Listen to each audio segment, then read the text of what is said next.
really embracing this whole LED technology has been something that both Tom and I have been super pumped about. What started out as something that we were like, there's no way that these are going to replace tungsten and HMI and all the tools that we use on a daily basis, to, oh my God, they are, and oh my God, the creative capabilities of this new technology is taking my cinematography to a whole other level. I just was at the Nanlux booth talking about, LED powered night cinematography, which I had been, for decades lighting with big, 24 light Molinos and Condors and all that power and everything that it takes to do it.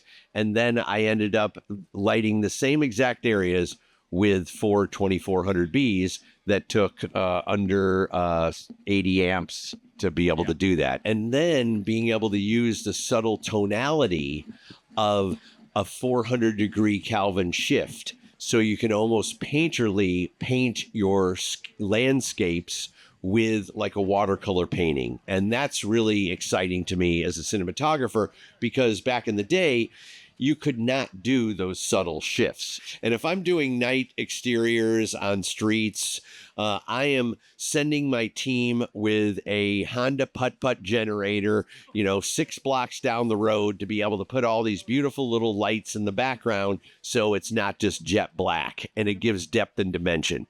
Well, that had to be powered by, a putt-putt generator. And if you wanted to bring it closer, then that generator was creating a sound issue.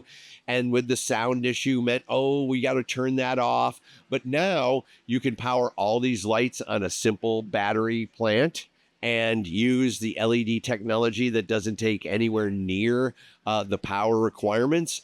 And now we're able to put literally generators, like these are powering behind you all these M90s, M40s, all these lights, and you don't hear anything. There's no diesel exhaust. Yeah, that'd be so loud right now. You wouldn't even be able to hear us. Oh, I know. Over the PA system. And the other day we did a night exterior and we parked the generator 25 feet from our location. Yeah. So that's saving time. It's saving crew. It's not only being sustainable, but it's starting to, help us out as budgets shrink, as time shrinks, as schedules shrink. We're able to now utilize the battery, park it very close, smaller cable runs. Tell us about how this has changed your world as a gaffer. I think it just offers more flexibility right now, and we're kind of converging. Our lighting industry is turning into more LED friendly, and at the same time, the battery technology is kind of growing. And I think in a couple of years, we're going to meet in the middle, where a lot of our lights are going to be able to be controlled with battery technology, and the technology is going to get better and more efficient, and we'll be able to have more compact batteries in the same amount of space. If you go look in any of the stages, pretty much 95% or more is, LED technology that's changing and developing and evolving. Remember when I told you to put like 120 little AX9s or 7s across the pond? Yeah. Puddington Reservoir. Yeah, and we couldn't get over there with a generator. We'd have to have a fire marshal over there, and it would just turn into this whole ordeal. We had lights all over, like probably a mile width of span, all over on the other side of the lake, that we had little batteries at each station that we could charge our lights and maintain and manage everything. We did this night exterior course for Filmmakers Academy, and we brought the generator in and we parked the 600 battery plant, and it was like this at an angle, because we didn't have the blocks and everything to level it. Yeah. And, it was just like this. Yeah. And that you could never do that with a diesel generator, because the fuel needs to be balanced. And these are the little things that save so much time, so much effort. You could start to park them in places that you never would park them. You can place them very close to set that you never would be able to do. Yeah. So this is just opening up our creativity and also making us more efficient. This is technology that's really starting to help us and propel us, not only to be green and to save the environment, but also to make us, again, time, money, savings. These are all the things that every studio wants to hear and every producer wants to employ. For the set lighting, our industry, we're still very power heavy and power hungry. Yes. So I've been seeing a lot of the, battery tow plants being used at base camp, starting to be introduced there, because you can, if you're not using a diesel generator at its full capacity or near that, then you're kind of wasting a lot of fuel. So the battery generators are on set at base camp. It's not quite there where we can run all the heavy duty lights, but the LED technology is shifting, and we're choosing those LED lights a lot more because of several different factors of convenience. But then some of these tow plants are able to power our brighter, our HMIs and our older technology. So it's going to be interesting over the next couple of years to kind of see how that shifts and how we all kind of come together. I have a couple carts where I have several smaller batteries.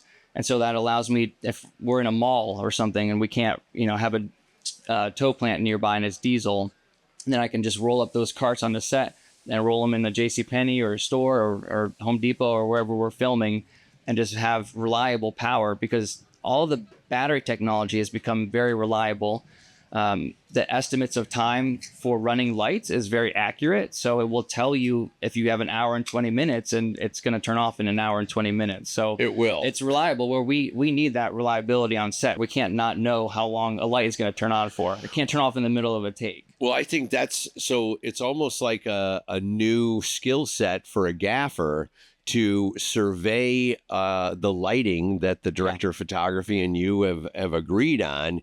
And then it's now a skill set for you to understand how you can use the battery technology or not. About 3 or 4 years, I think the set lighting industry itself will be able to meet the challenges and the needs of our sets, depending on what we're using. And I'm seeing like light manufacturers getting amazing output with little to no draw. Right. And that's where I think the next push is going to be. Yeah. We're using it right now to fulfill a niche where a gas or diesel generator can't go. So there's a necessity for it sometimes, where it absolutely fills a void that we have right now with lighting and with fire safety and gas and fumes. So there's that element of it. And I think we're slowly taking it from that element of just being used for that specific reason to being used in a lot more of our situations for lighting, because it's convenient. For me, I think it's speed. I mean, these generators are right next to us. We're not hearing them. We're not sucking in diesel fuel. Those are being able to power us up. We could hide that with a set, wall or whatever, park it really close. The power, to be able to run the power is going to be, cut by 2/3, because you're not sending it, 500-600 feet away. So if I know that Tom is going to light a set faster, that we're going to be able to have not as big a footprint, which also helps our parking, helps how many trailers we have, it's a ripple effect. It's a domino across the whole thing. So if you can start saving little areas here and there, it then adds up to a lot more. And that's where I'm seeing it. Is like anytime that I know that I can put it on the screen, if Tom's going to say, you know what, we can just park that generator right there. It's really close to set. We're going to run power real quick. We're going to get up and running, and we can make 2 company moves today instead of one. That is a big deal. And that is putting it on the screen. This is the new era. Yeah. And we have to embrace it and push ourselves forward. Yeah.